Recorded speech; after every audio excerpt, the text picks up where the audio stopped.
Hi, and welcome to another episode of Hot Takes with me, the Silver Fox. Angus Robertson is, of course, Scotland's cultural minister, which seems rather at odds, really, because he's a rather uncultured, not to say even uncouth man.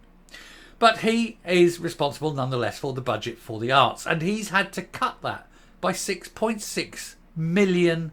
And he says that the arts in Scotland should use their own reserves to pay for the projects they're trying to do. Well, that's okay until the reserve runs out. And then what are they doing? Now, it's not surprising that they had to cut this because, of course, they've overspent everywhere else.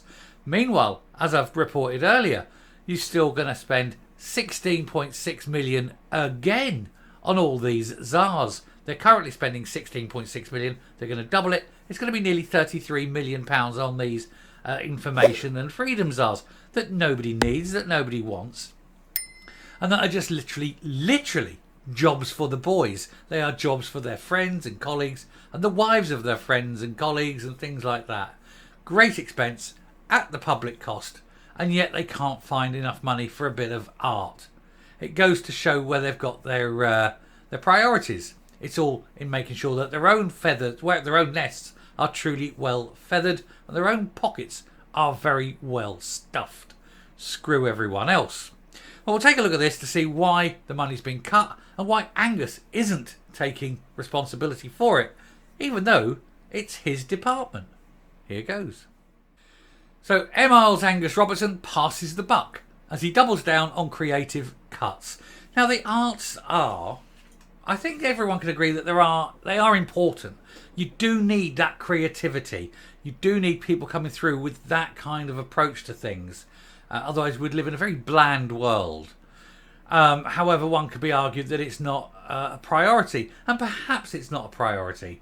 But it certainly needs some funding. It can't really fund itself. You don't need to give it a lot.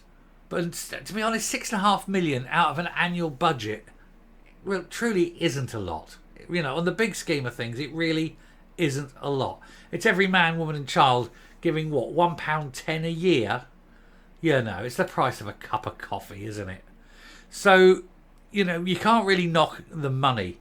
So why are they so tight as to knock 6.6 million off the funding? It makes no difference. When they're, like I say, they're prepared to spend another 33 million on jobs for boys just for their czars. And of course the 8.5 million a year on spin doctors. Why not get the arts to do the spin doctoring and kill two birds with one stone? Anyway, the Culture Secretary, I'm going to call him the Uncultured Secretary from now on. The Uncultured Secretary said it was up to Creative Scotland to use its reserves after the SNP pulled the plug on a promised £6.5 million of funding. So again, they make these promises and then they break their word because it's the SNP. They lie and they lie and they lie. You can never trust them. Never trust a word they say, especially Angus. Anyway, Angus Robertson has been accused of passing the buck after he defended the SNP's cuts to the creative arts sector. It emerged on Thursday the Scottish Government had slashed £6.6 million from the budget of Creative Scotland months after the Nat boasted about substantially increased funding. They talk a good game, but when it comes to it, they just lie. The decision sparked fierce criticism, even amongst SNP supporters. But Mr. Robertson, Scotland's uncultured minister, doubled down and defended the move. Of course he has. He has to defend it because they all stick together. They're all like shit, don't they? They stick together, one big ball of pus. Writing for the Herald, he appeared to put the emphasis on Creative Scotland to use its reserves to make up the shortfall. He said the body had built up substantial funding reserves since 2018. Had it? How would he know?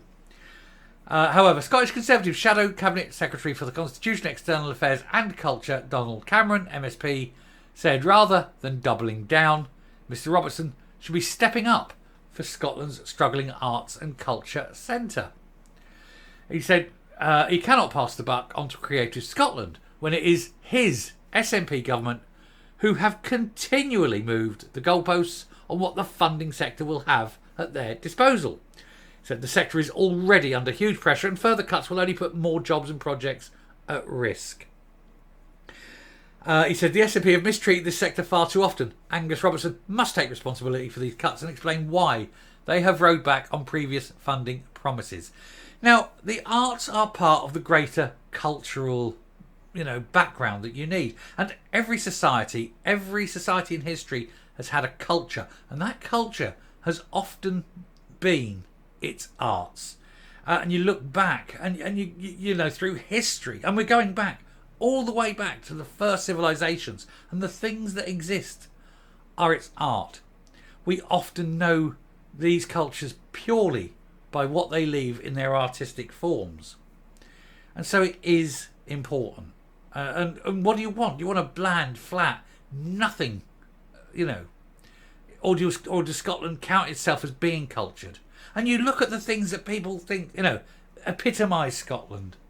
And it's arts. It's, even if it's simple things like the playing of the bagpipes and the music, it's still an art. It's still a culture. Or it could be the paintings, and you've got the various painters and things, and there's always the Highland Stag and things, and that sort of art that's there, and it's very good. And who's the guy? Ramsey, the artist Ramsey. I mean, he was there. He was rather a good artist, and things like that. You've got these things. You've got writers. I mean, come on, you've got some fantastic writers. Over the years, you've had some brilliant writers. Some of the most successful. These are all the arts. Scotland's got a grand tradition of the arts. And that's before we even get into things, that are almost mocking. Almost mocking, like the Gay Gordons and that. Which I'm not even going to. But I'm saying it's all part of it. But of course the culture is not just the arts. It's also the sport. And you have a great tradition there as well. It's all part of that cultural mix. And so it is important. And for him to cut the budget on that, while... and not him personally, but the SNP as a whole, cutting the budget on that, while wasting it on a million other projects that benefit no one except their own back pockets, goes to show exactly what these people are. Anyway, Creative Scotland, just round this off. Creative Scotland said this week the decision could lead to 900 jobs being lost and impact 12,000 artists. Said the cut had initially been proposed in December last year, but the Nats backtracked in February and then re-announced it. However, another U-turn has followed, with Mr. Robertson, known as Airmiles for his love of foreign jollies, at public expense, it doesn't say there, claiming the original cash boost in 2018 was only meant to be for 3 years. That's a lie, and was a result of a drop in national lottery funding. He said, as the national body responsible for funding and supporting our creative industries, I expect Creative Scotland to use all their resources at their disposal, and I'm pleased that they have agreed to use part of their funding reserves to cover the national lottery shortfall this year. Why is the National Lottery having a shortfall? It's still very successful, keeps putting its prices up, it's making money. Where's the money going? It's got to be going somewhere. Jack Gamble, director of Campaign for the Arts, said Creative Scotland rightly maintains reserves for an emergency, but none of us expects that emergency to be created by the Scottish Government, and yet there we are.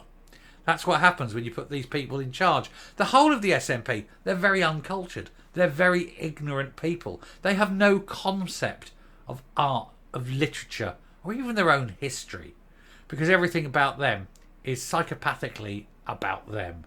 Their own instant gratification, what they can take out of it, because they are basically a criminal organisation in for every penny they can get for their, for their own selves and for their own sort of friends and family and cronies and things like that.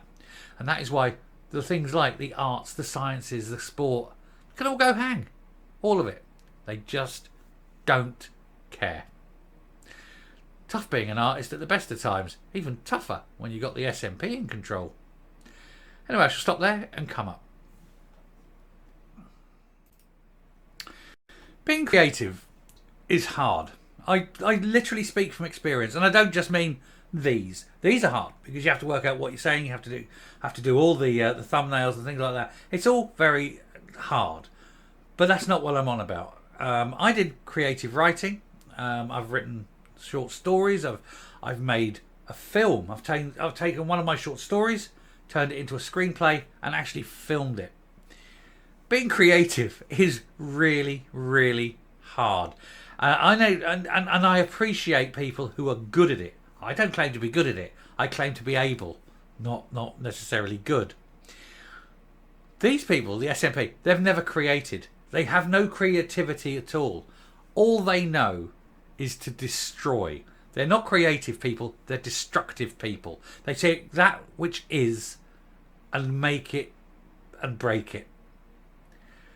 The creatives make the world better, but the SNP always just makes it a little bit worse. They take that away. They let that go to rack and ruin. They can't create. They can only destroy. Anyway, I shall stop there. Thank you very much for watching. I hope this has earned a subscription, so do please hit that button. And do definitely please hit the like button. And until next time, stay safe, stay well, and whatever it is that you can do to create, create before you destroy. Thank you, and goodbye.